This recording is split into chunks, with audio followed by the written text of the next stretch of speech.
मित्रांनो नमस्कार. पोलीस भरती करणारे विद्यार्थी एक प्रश्न विचारत असतात की सर आम्ही आता प्री वर्कआउट सुरू केलेला आहे किंवा घेणार आहे, पण भरतीला गेल्यावर आम्हाला प्री वर्कआउट घेऊ देत नाही किंवा त्या ठिकाणी आम्हाला प्री वर्कआउट सोबत नेणं अलाव करत नाही.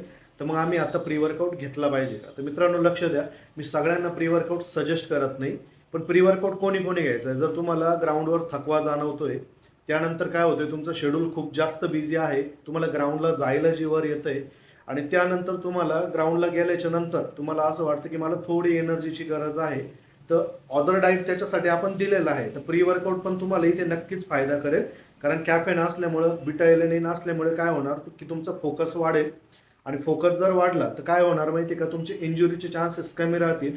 बीटा एलेनिनमुळे काय होतं की तुम्हाला मसलला स्ट्रेंथ प्रोव्हाइड होती. त्यानंतर काय होतं की तुम्ही कमी थकल्यामुळे जास्त वर्कआउट करता आणि तुम्ही चांगल्या प्रकारची ट्रेनिंग करशा, वर्कआउट जास्त करणार, तर त्याच्याने काय होणार, तुमची मसल ट्रेन होणार आणि घरी येऊन तुम्ही प्रॉपर डाईट आणि रेस्ट घेऊन एक प्रॉपर रिकव्हरी देणार, तर तुमचे परफॉर्मन्स वाढण्याचे चान्सेस काय होतात, वाढून जातात. तर प्री वर्कआउटचा हा फायदा आहे. तर तुम्ही हा नका विचार करू की मी प्री वर्कआउट शेवटच्या दिवशी घेतला तर माझं ग्राउंड वगैरे चांगलं पडेल. आम्ही सुद्धा ॲथलीट राहून गेलेलो आहे.